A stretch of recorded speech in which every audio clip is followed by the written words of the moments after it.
Alright, so let's get there. This is the Odyssey, the Samsung Odyssey.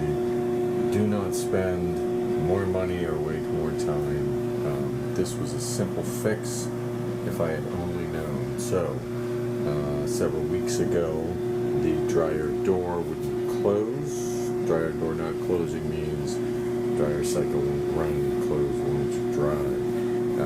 It appears, because the latch would go part way in and come part way out, that something was wrong either with my latch or there's a name for this other piece as well. So first I ordered this, the latch, the piece that goes in the door, right there, and I replaced it with a new one to no avail. It said if that doesn't work, get yourself one of these. Do you know what the name of the other one is?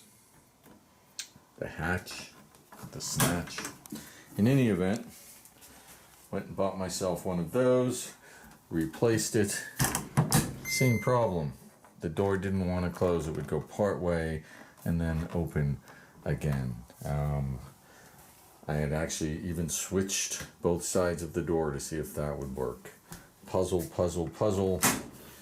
I'm looking at it today and I notice this little contraption right there, clean before each, it says on it. Only I notice it's sticking up. It's up about that high and it won't go down. Won't go down. Okay. And then, well, it won't work now. But as it turned out, my screen had not only, there was nothing on the screen itself, but instead of collecting dust had collected at the bottom. Now you can't see now because it's empty, and I'll vacuum the whole thing out. But there was so much dryer lint that the screen itself would not fully compress, and it wouldn't line up, and when that won't line up, the door itself will not close.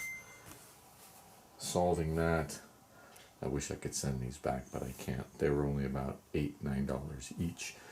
But that was about 3 weeks in what took me then about 20 minutes to clean out. And so, why won't my dryer door close? Don't forget to check the lint vent, at least in this Samsung model, before you go and buy other pieces.